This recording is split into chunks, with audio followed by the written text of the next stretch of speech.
ఏదైతే వక్ఫ్ సవరణ బిల్లుకి వ్యతిరేక ఉద్యమాలు ప్రారంభమై అది కాస్త ఉద్రిక్త వాతావరణానికి దారితీసి అసలు హిందువులు ఎవరు ఏ అబ్జెక్షను రైట్ చేయలేదు, కానీ హిందువుల మీద ఒక్కసారిగా దాడి చేసి 9 జిల్లాలలో అరాచకం సృష్టించి అందులో ముర్షిదాబాదులో అయితే షాపులు ధ్వంసం చేసి ఇళ్ల మీద దాడి చేసి ఆస్తులు ధ్వంసం చేసి ముగ్గురిని హత్య చేసినటువంటి ఘాతుకం.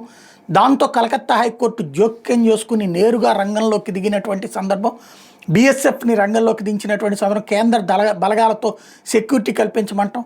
అప్పటికే కొంతమంది అక్కడి నుంచి మాల్టాకి కట్టుబట్టలతో పారిపోయినటువంటిది, పడవల్లో పారిపోయినటువంటి దృశ్యాలు.